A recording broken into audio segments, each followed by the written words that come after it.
In Titus's purgatory parole consideration herein. Let's give Stephen his due.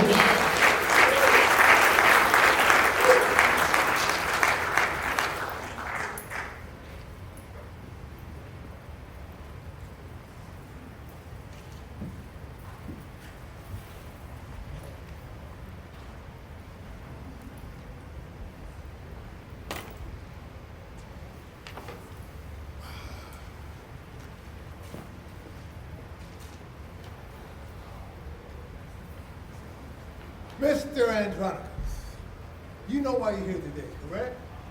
No, not really. Don't be disrespectful with us. Where am Your I? purgatory board here. For identification purposes, please state your name and spell it. My name is Titus Andronicus. Titus Andronicus. Mr. Andronicus, do you swear to tell the truth, the whole truth, and nothing but the truth, by all the Roman gods? I do. But you can call me Titus. I'll think about that little shit. Mr. Andronicus, for the purposes today to do... Woo! This is my Bible. Mr. Andronicus, our purpose here today is to determine what the board will do to you.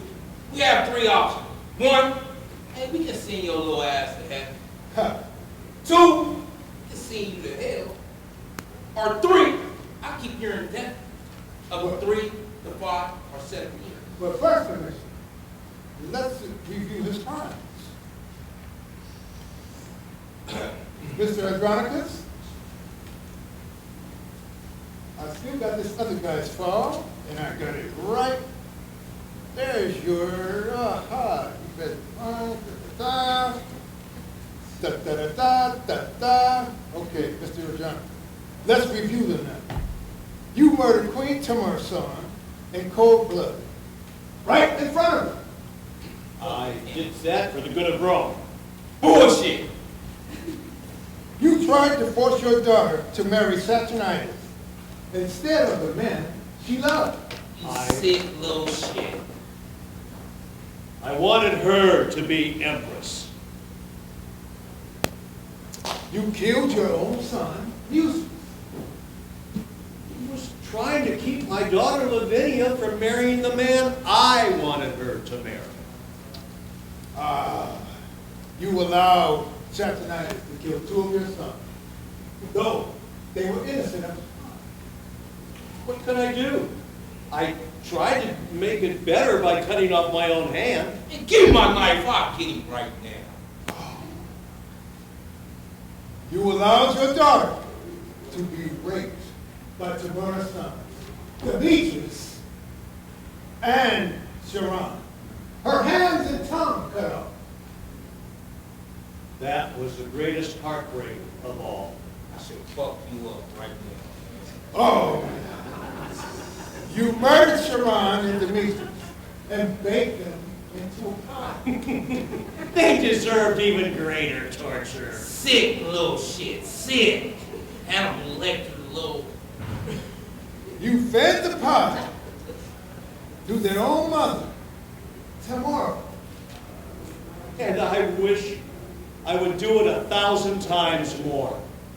I should feed you to the cows, pigs right now. Little.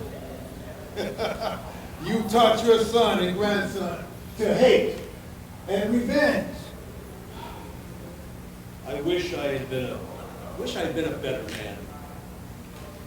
Why do you feel you should be in heaven?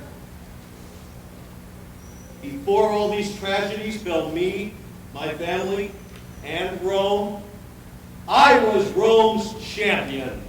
I fought the Goths, and I lost 21 sons in the course of all the battles.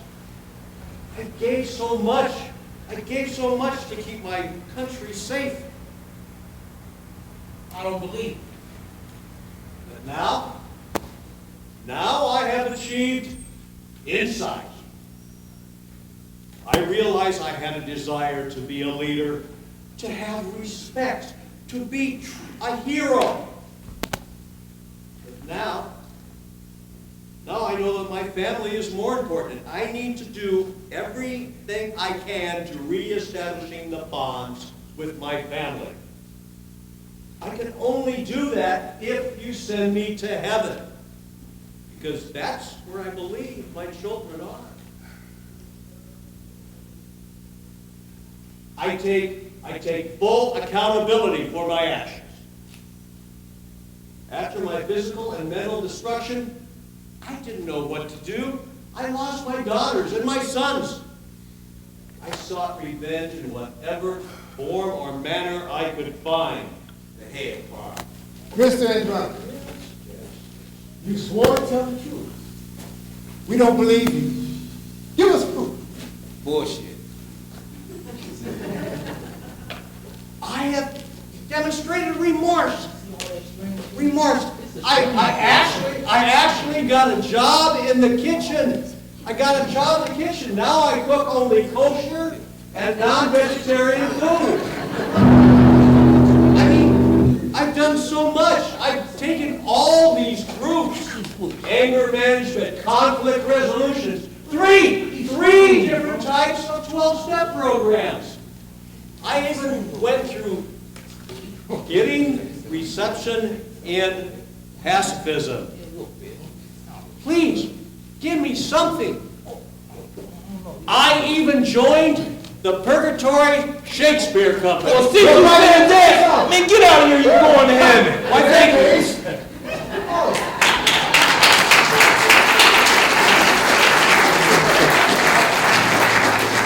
All right, big thanks to Steve Brown and Steve's crew. So that gives you a little recap of the Titus Andronicus plot, hopefully. By the way, as we're setting up for our second piece, I forgot to thank the most important person. Y'all know Leslie Courier? Yeah? All right, how about a We Love You, Leslie? Yeah, so Leslie Courier, who's not here at this performance today, she founded this program at San Quentin in 2003. And this is the first performance here she's gonna miss. And I know she would really love to be here if she could. So just wanted to acknowledge the amazing Leslie Courier, who, such a big heart.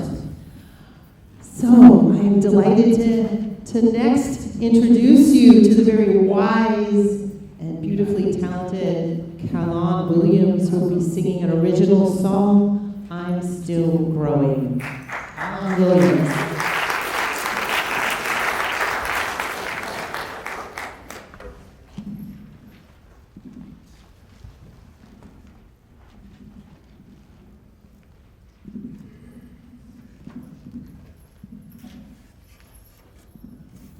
How's everyone doing today?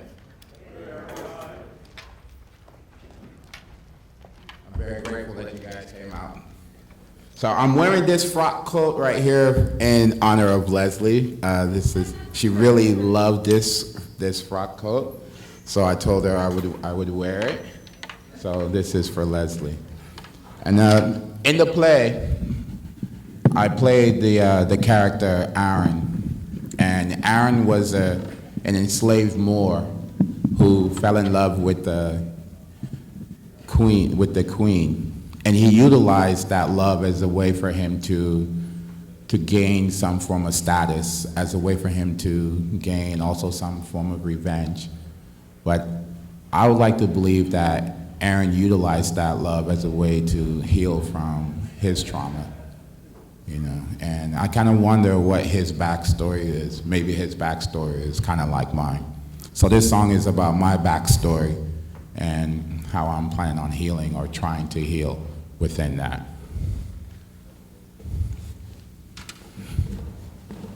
So I almost feel like Lenny Kravitz right now.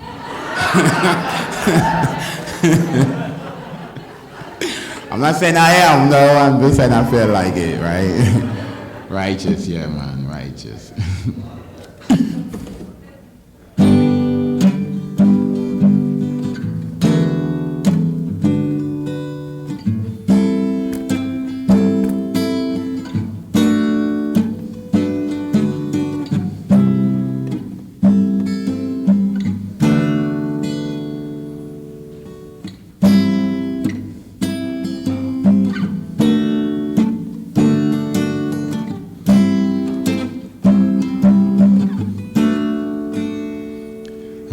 want the love I never got. Wanna give the love I never had. Want someone to hold me in the light.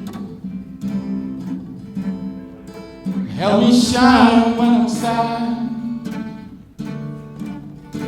And even though my life can be confusing, and I often feel lost, I'm still growing. I'm still growing. I just want the love I never got. Wanna give the love I never had. Want someone to hold me in the light. Help me shine when I'm sad. And even though my life can be confusing, and I often feel lost, I'm still growing. I'm still growing. Tell me what am I to do when the murder that birthed you was raped to have you, was forced to keep you.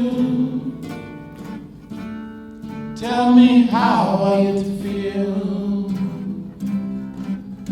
No, she was forced away, plus forced to give you away, then made to hide. I just want the love I never got. Wanna give the love I never had. Want someone to hold me in the light. Help me shine when I'm sad. And even though my life can be confusing, and I often feel lost, I'm still growing. I'm still growing. Tell me, what do you do when the ones who love you leave you scarred and bruised? Leave you scarred and bruised. Tell me, how am I loved when you don't know how to? And the arms meant to hold you simply refuse. Oh, how am I to feel, believing that lies to be true,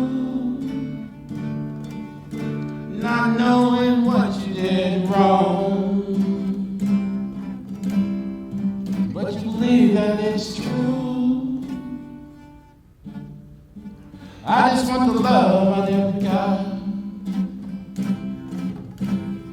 Wanna give the love I never had. Want someone to hold me in the light. Help me shine when I'm sad. And even though my life can be confusing,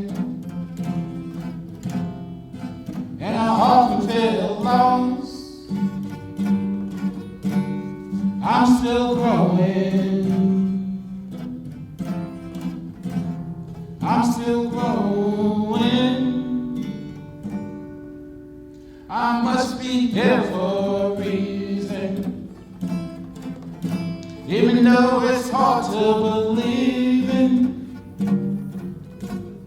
from receiving all the wrongs, from receiving all their wrongs. I just want the love I never got. Wanna give the love I never had. Want someone to hold me in the light. Help me shine when I'm sad. And even though my life can be confusing, and I often feel lost, I'm still growing. I'm still growing. I just want the love I never got. Wanna give the love I never had. Want someone to hold me in the light. Help me shine when I'm sad. And even though my life can be confusing,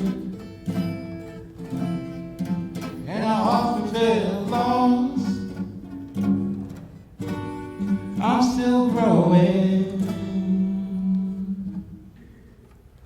I'm still growing.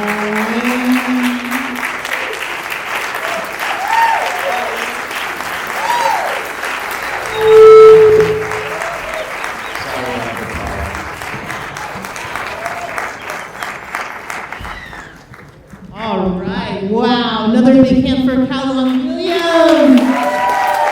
Still growing.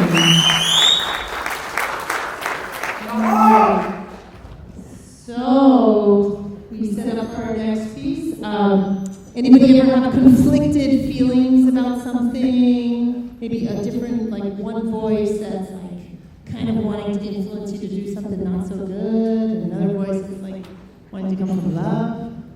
Yeah, nobody? Only me? Oh, okay. So, I'm really delighted to introduce you to Leonard and his piece, which explores this in Angels versus Demons. Give it up for Leonard.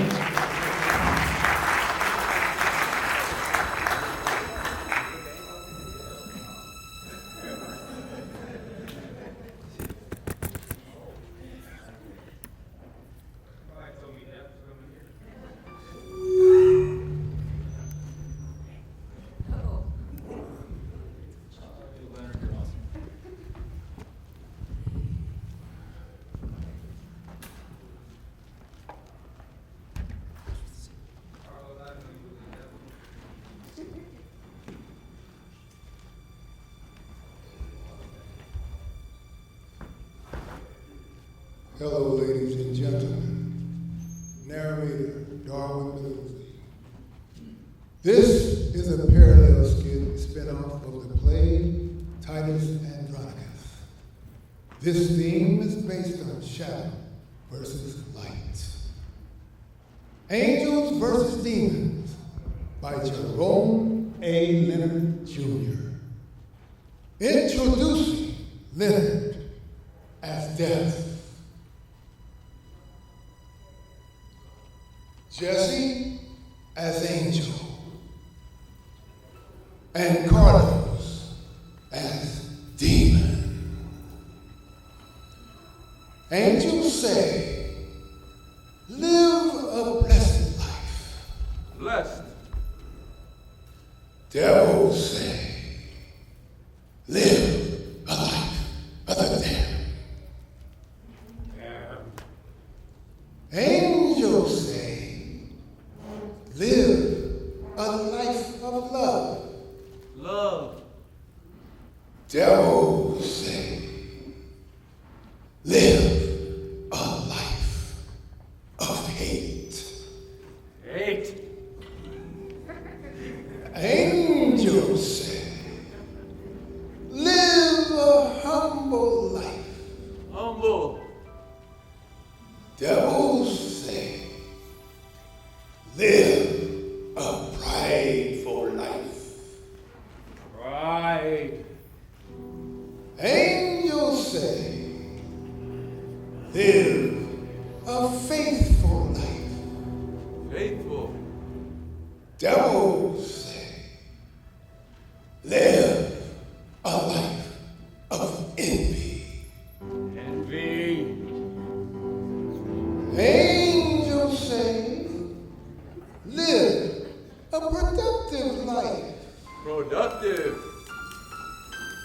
Devils say, live a life of sloth.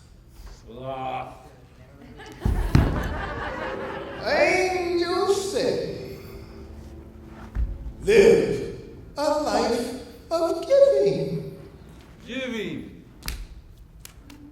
Devils say, live a life of gluttony. Gluttony. Angels say, live a life of modesty.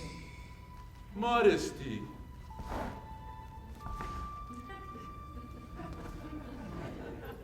Devils say, live a life of vanity.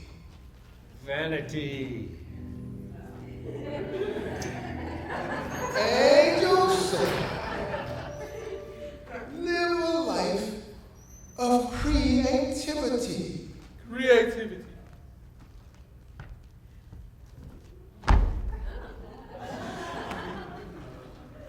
Devils say, live a life of wrath.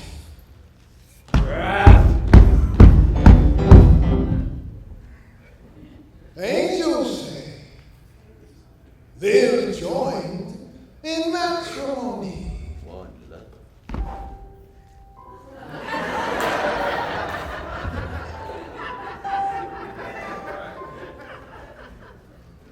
Devils say, live a life of lust.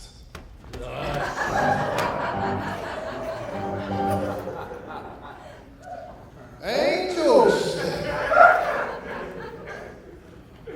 live a truthful, righteous life. Truthful, righteous life. Devils say, live a deceitful life of evil. Evil. Individual, human conclusion.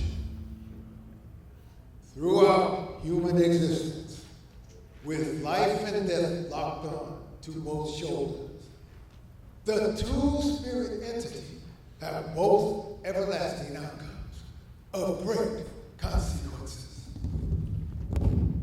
To whom you choose to follow.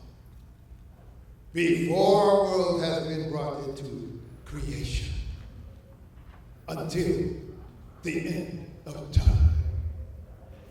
For the great saying speaks of that time waits for no man. Advice from the great advisor, wisdom. Be sure to choose your individually true destiny wisely.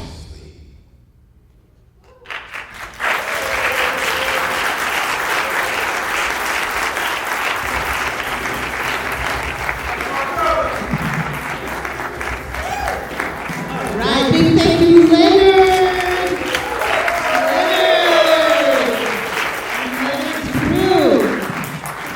Right, next we're going to set up for a beautiful short play written by Tom Sheldon.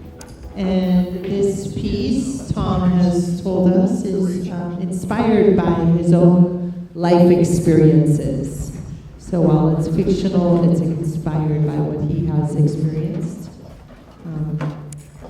And the piece is called Sins of the Father. Anybody in the audience have any family conflict ever?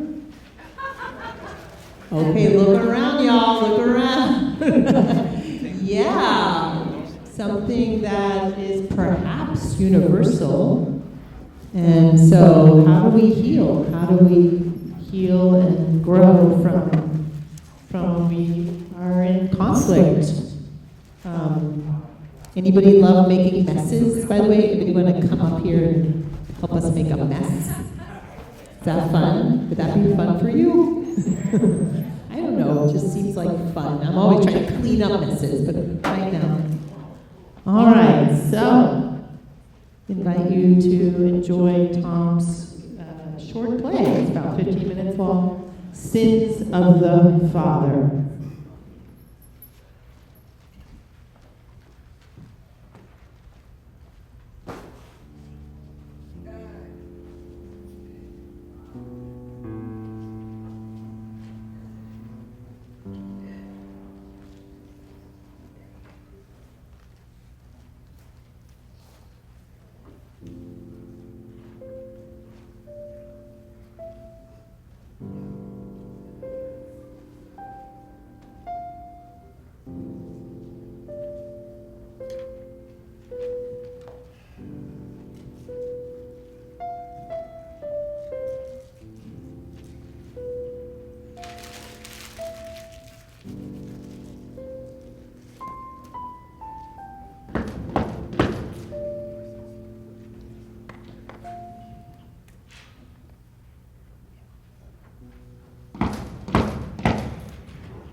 You're early, Mrs. Granger. We both know I have until the 5th of the month to come up with the rent.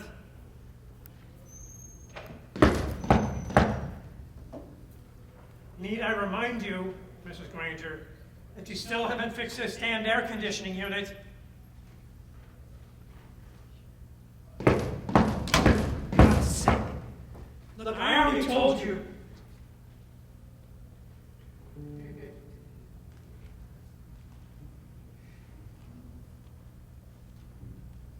Hello, Colonel. Been a long time. Yes, it has. Yes, it has. Would you like to know how long? Not particularly, but I'm sure you're going to tell me anyway. Aren't you going to invite me in?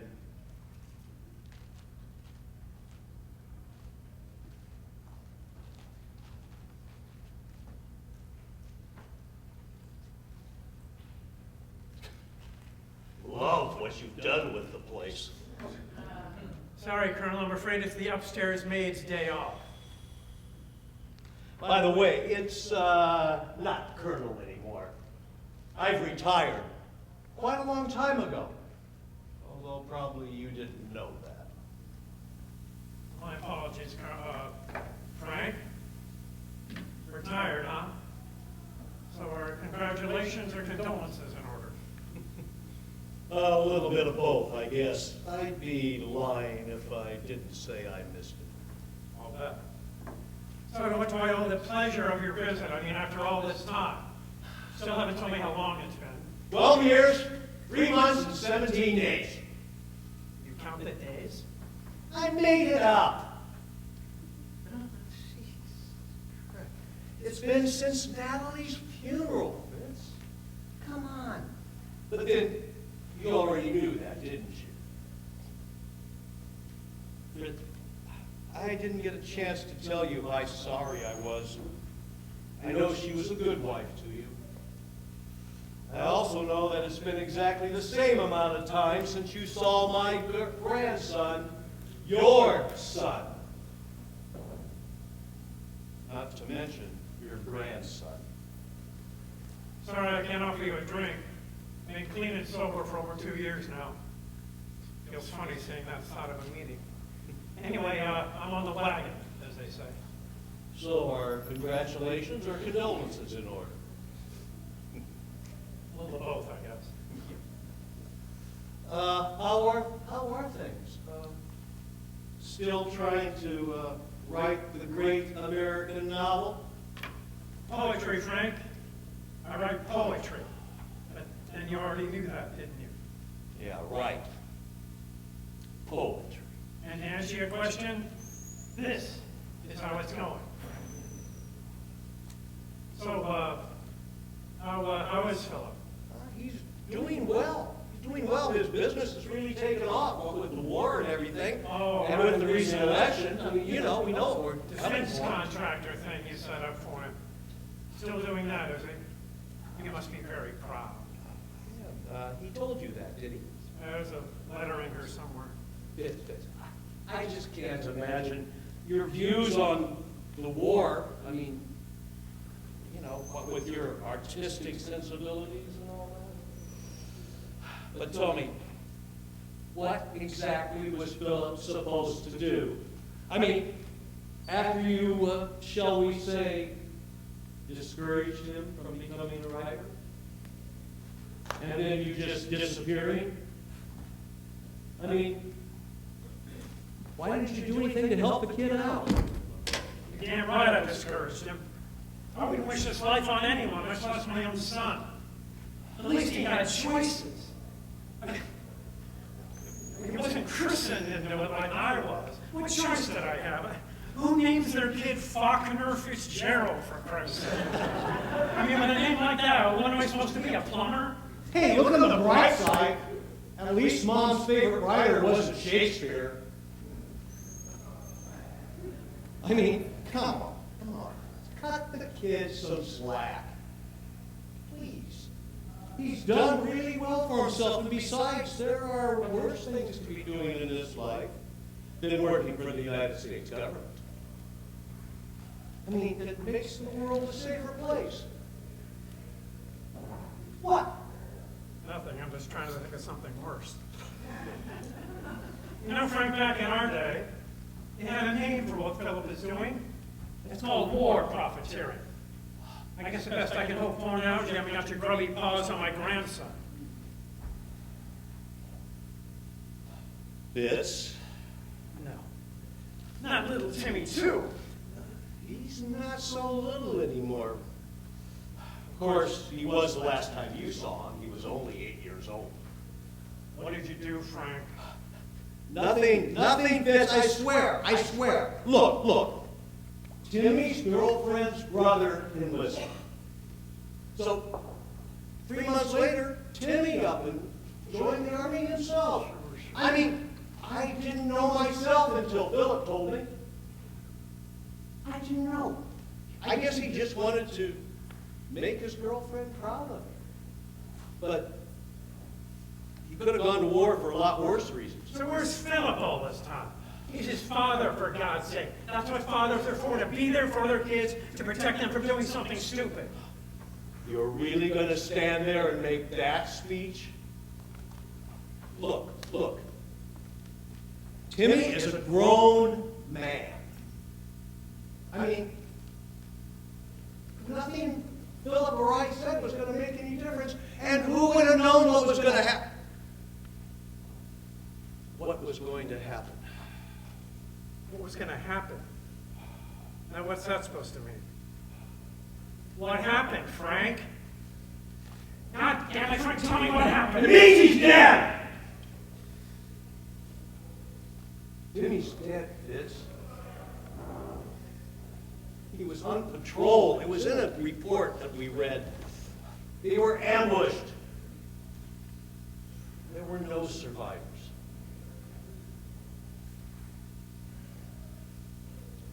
Look, that's why we came back here. We wanted you to come to the funeral. This is we. What do you mean, we? We means me, Pop. Philip? What are you doing? Did you? No, Pop. I wanted to come.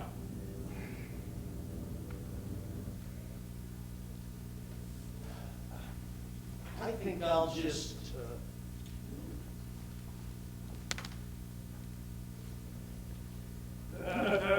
Sit down, Philip. I'll make us some coffee. It won't take a minute. That's okay, Pop. Sit down.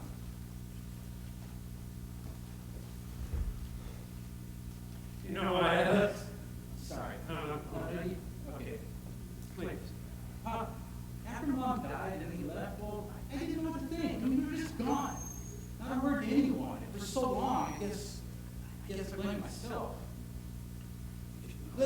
okay, look, I don't blame myself anymore. And I suppose if it hadn't been for Timmy, I just would have gotten used to it, you know? But Timmy wouldn't let me. It was always, have you heard from Papa? It's funny how he's probably the nickname Mom gave you, Papa. What is that, like Hemingway, right? Anyway, he wouldn't let you go. Papa never said it. I didn't mean to. Well, what did you mean? Just up and leaving like that. My God, the selfishness. You know how people looked up to you, idolized you. His own dad, his own granddad, a famous writer. His dad trying to be one. What's he supposed to think, Pop? He's just a little kid. Christ, all he knows is one day he has grandparents, the next day he doesn't. But at least he knew where his grandmother was, who visited Mom's grave every Sunday, or I don't know how long. I think he felt that by visiting you, by visiting her, he could stay close to you. You know, it was him he kept on me about trying to find you. In fact, I even hired one of those Skip Tracy agencies that got me an address, but after you never returned my letters, I guess Timmy finally gave up too. Why, Pop? Why?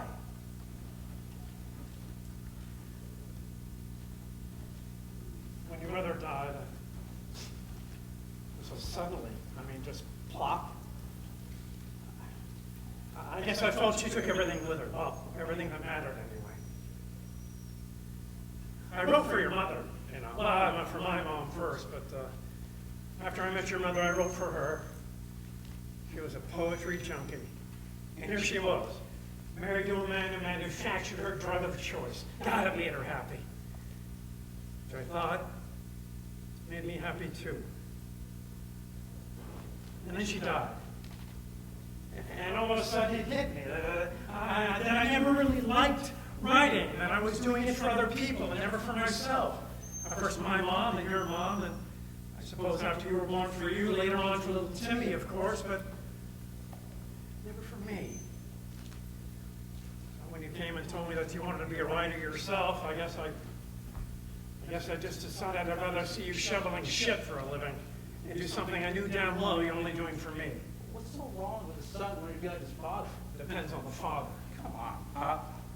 Was it so incomprehensible to you that I just might want to write for myself and not for you? Apparently so, because you shut me down cold. Uncle Frank Davis threw me a lifeline after you let me drown. Look, all I knew is your mother was gone. At that moment, and since then, none of it has made any sense anymore. And I was so angry at all of you, yes, even little Timmy, for requiring this of me, to do this writing thing that I knew in my heart was never going to make me happy, but so that all of you could be happy. I just couldn't face any of you without resentment. So in the tradition of all great cowards, after your mother died, I ran away. Ran to a bottle, as it turned out. Convinced that true happiness can only be found at the bottom of that next bottle of booze. One day I look up and I'm 10 years older. And the rest, as they say, is history. Believe me, Philip, I'd take it all back if I could, but now that Timmy's gone, it's too late. It's not too late, Pop. Come home with me. With us. Yeah, I'll just bury Timmy. We'll figure out what to do next. I couldn't. Too much has happened. Not so much so that we can't start again. In fact, no, I never actually gave up on my life. In fact, I just finished a manuscript for my quoting. It's soon to be my first novel. It's about a father and a son who overcame their differences. It's supposed to be a fiction, but I'm not so sure. I don't know. Look, Pop, if you won't come back for me, come back for Timmy. We're very next to Mom, you know. I know you know what's Pop. Come home, Pop. First, you know you're gonna have to give up. You're gonna have to give up all this.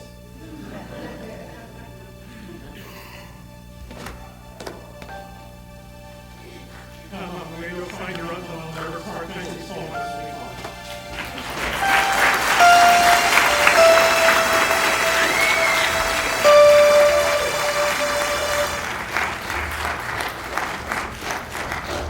Sins of the Father. Whoa, what a nice parallel there. Relationship with the Father and the Son, so emotional. Oh my God. So, We want to also give a special thanks to the hearing impaired interpreter.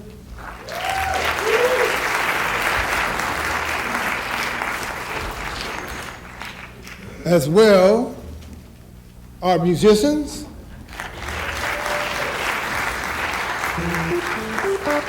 And with Leslie on my mind, I want to pump it up a little bit. I want to do a little, Miss Leslie's about to have a birthday this month. And we want to wish her a nice little happy birthday. So we're going to pump it up with a little bitty small little rap song. I think she might even like it. So it might be good audience participation. When it gets to the part, I'll point to you when it gets there, all right?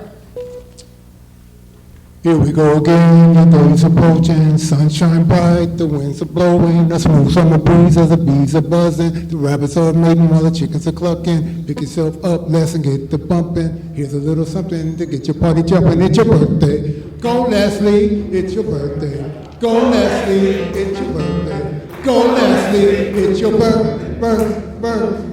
The world is a roller coaster up and down. I want to shout, living like clown. Nothing for your birthday or fit for hound. So what you ought to do is party all around. The sound of the disco underground. Come straight out of the way, you know they all be down. So what you ought to do is better raise a glass and talk to your birthday without getting smashed. It's your birthday. Go, Leslie, it's your birthday. Go, Leslie, it's your birthday. Go, Leslie, it's your birthday. Leslie, it's your birthday. Go, Leslie, it's your birthday.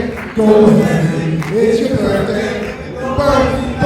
Birth. Happy birthday, Leslie.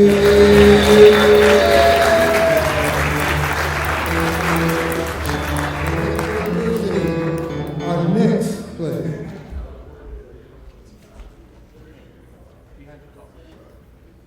Well, it's all about hurt, harm, and pain.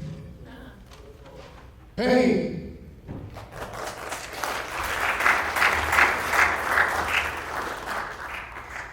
Pain by Stephen McKnight. Pain comes in many forms. Some is small, some is big. Some is heavy, some is light. Some skim the surface of our skin, while others cut deep to the bone. Pain comes in many forms. It brings us to the pits of madness, leaving us with scars of trauma, pushing us to the brink of madness. Pain, but through pain, We have found our strength to heal, to grow, to survive, and to overcome, because pain comes in many forms.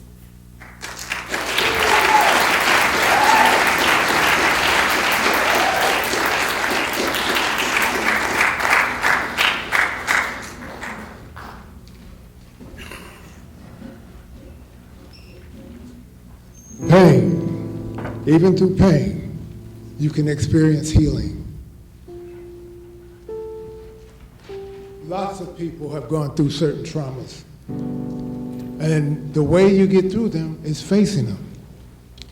You want to lose that power that keeps you a prisoner of yourself. So therefore, what you share with others sometimes gives you that strength and ability to heal yourself and also heal others.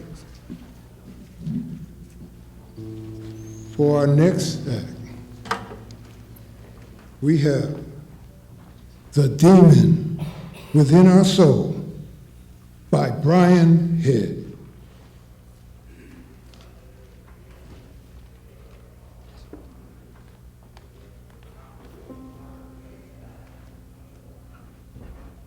There's a demon inside of us. Whether we choose to accept it or not, that's up to us. And like the demon I played in the Devil Dancers of Shakespeare's play of Titus Andronicus, where my demon fights and falls within the core of my very soul that drives and destroys my way of thinking into corruption, turning me into someone I don't recognize when I look in the mirror anymore.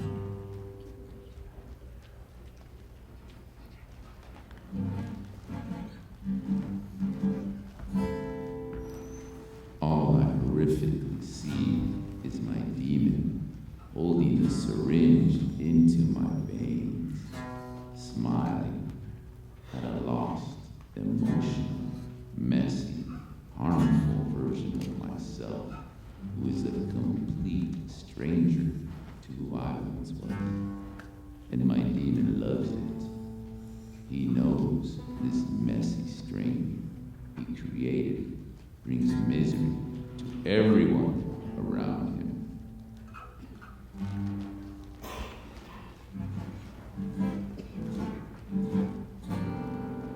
I become so isolated because through the temptation of meth, I push my sins into others, most closest to my heart, damning them to not trust me anymore.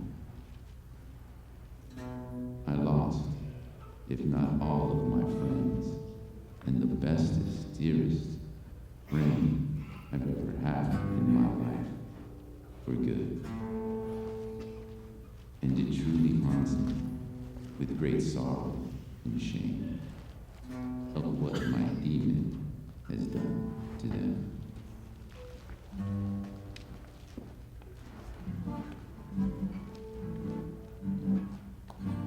Even though I am deeply sorry for the damage, treachery, great betrayal I brought upon them, I unfortunately know there are some wounds you can't heal. The scar of you will always be there, and the word sorry just isn't enough anymore.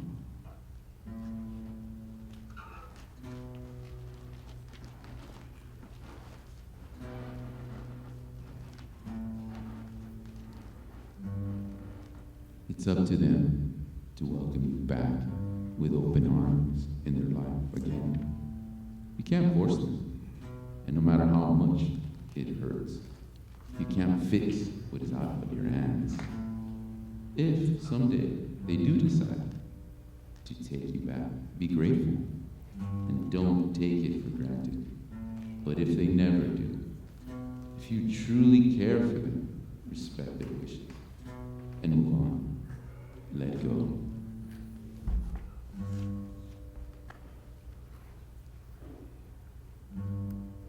Now, truth be told, none of us can change our inner demon's past that transpired our actions. But what we can do is look back at what our demons did and grow from it. Me, personally, I'm going to do what I should have done a long time ago by reaching my hand out and acknowledging I can't do this by myself. I need help. To finally rejoice myself from what I used to see in that mirror and find and try and try and try and try to dig and claw from within my core soul that my demon has been trapped beneath me for so long. The Brian I used to be, Rise, my son. the smiling, loyal, Take your path chilling, of destruction. fun zombie I used to be. Determination. Envy. And with the blessed serenity, God's grace, I'll find him again. And on that day, it will be truly glorious, because I'll finally be able to look in that mirror again, Follow your way to smiling your path, proud, my son. seeing the real me again, with my foot on my demon's neck, with all this mighty God standing right beside me, with all his love.